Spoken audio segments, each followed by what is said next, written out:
Hey everyone, welcome to another video. Today we're going to talk about issue number 42 of Wolverine, written by Victor Lavelle and Benjamin Percy. But before we dive into the story, I want to ask you a favor. If you enjoy this video, please leave a like and a comment to help the channel grow. So, with that said, this issue picks up exactly where the previous one left off, with Wolverine staring down Sabretooth as his son lay dead on the floor. Now with rage in Wolverine's eyes, Sabretooth smiles and tells Wolverine that he knows exactly what he is thinking. In fact, he knows that he has murder on his mind, and he wants blood for blood. But unfortunately, Sabretooth also wanted to inform him no matter how much he would like to pay him back, Wolverine will be too weak to make it happen. So with the bloodlust-consuming Logan, he dives claws first into Sabretooth's pack, only to be met by hordes upon hordes of mindless drones. So as Wolverine sliced and stabbed his way through them, Victor just explained casually how he promised them all before being tossed in the pit that he would cause great pain, and now, on this day, he was planning to make good on his word. And just as those words came out, the numbers proved just too great for our hero. Now with Wolverine defenseless on the floor, Victor stepped over him to let him know that the pain he's feeling is just going to get worse. Because Sabretooth was dead set on making sure Wolverine realizes he can't do anything to stop him. And the way he was going to go about doing it was by stringing Wolverine up with Omega Red adamantium tentacles they collected throughout the multiverse, and force Wolverine to watch helplessly as they kill every last one of his teammates held up inside the Krakoan greenhouse.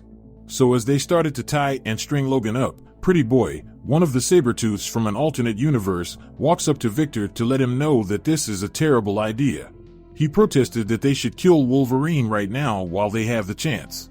But see, Victor was not trying to hear it, because he was dead set on having Wolverine suffer rather than allow him a quick death. Because he wanted Wolverine to hear the screams of the dying, as well as smell the torn livers and bloody entrails of his friends. He wanted Logan to know real pain, the kind of pain that would ultimately break him.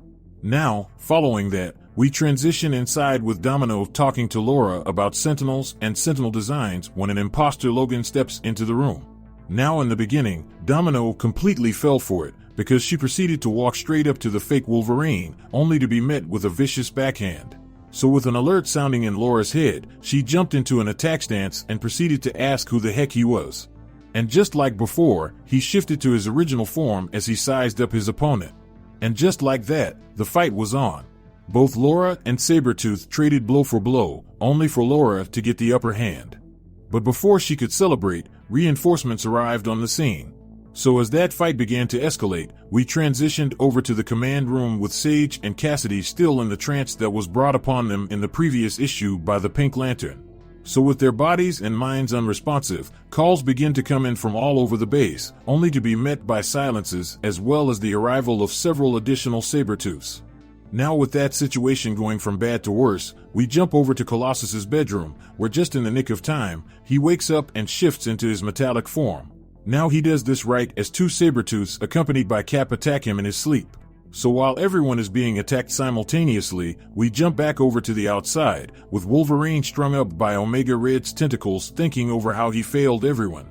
How he failed Quentin, Draken, and now the rest of the mutants within the greenhouse. So with defeat consuming him, Wolverine thinks to himself how he wishes he could swallow all their screams and make them his own. So as Wolverine hangs in defeat, we transition back within the greenhouse only to see Victor going to town on the innocent mutants left and right. Victor and his mindless drones slaughter their way through the mutants who sought refuge within this once safe haven. And let's just say, Sabretooth showed just how savage he could be by systematically taking out even the children. And right before he can add another child to his death count, Aurora appears on the scene and swoops the kid up in an attempt to save whoever they could. So with that said, Northstar and Aurora tried to figure out their next move, because running is off the table considering outside the greenhouse is -40 degrees. So with very little options available to them, they decided they must fight back any way they could, starting with retaking the control room. So just in the nick of time before the drones can tear out both Sage and Cassidy's throats, Northstar and Aurora arrive on the scene and quickly dismantle the drones. So with Cassidy and Sage safe for the time being, we transition back to Wolverine being tortured. For Wolverine can hear bones breaking and lungs choking on blood.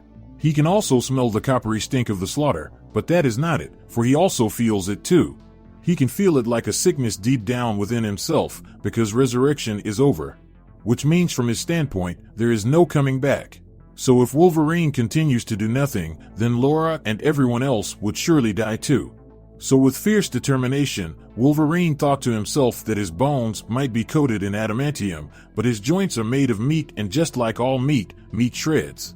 So in a gruesome manner, Wolverine uses his claws to cut off both hands and feet, causing him to crash to the ground in a puddle of his own blood. So as Wolverine struggles to get himself back to the battle, we transition back over to Laura fighting 3 Sabertooths at the same time. And while this battle was going on, Pretty Boy was complaining to Savage about how he believes a different person should be leading their team. Until out of nowhere a blaster shot hit Savage right in the face, courtesy of Domino. So with one down, Laura seized the moment and drove her claws home into Pretty Boy's face, ripping his head clean off his shoulders. So just as the tide of the battle started to turn, the momentum went to a screeching halt as Savage tripped Laura up, which left her open for the remaining 2 Sabertooths to pounce on her. So as her situation continues to evolve, we transition back over to Northstar and Aurora trying to snap Sage and Cassidy out of their trance. So with few options available to them, Northstar and Aurora tried to overtax their systems with a burst of their energy in an attempt to force a restart, and by the look of it, that was exactly what they needed to do. So with both heroes coming to their senses, Northstar and Aurora proceed to fill them in on what just went down and tells them that the people who are attacking them are not Orcus, but instead a pack of Sabertooths. So with the horrific news on the table, Cassidy jumps into his chair and calls up the genetic profile of Creed. For he was planning on making the greenhouse treat his presence as a virus. Which means, similar to how our white blood cells protect our bodies, the vines within his base would protect its host by wrapping and tearing each perceived threat into shreds. So with the drones being destroyed left and right, Sabretooth orders a full-out retreat. So with his pack on the run, a mutilated Wolverine charges head first into his fleeing forces, and with the help of the greenhouse's defense system, he slashes his way through the drones. Now that the threat is eliminated, Wolverine uses his remaining strength to force himself to find Laura.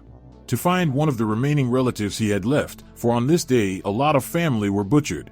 So as he turns the corner pleading not to be late, he is met by a bloody crime scene with X-23 nowhere to be seen.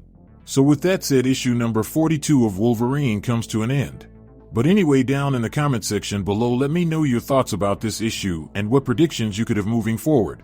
So with that established, I hope you enjoyed this video, and please don't forget to leave a like and a comment if you want to see more videos like this. Thank you for watching, and I'll see you in the next video.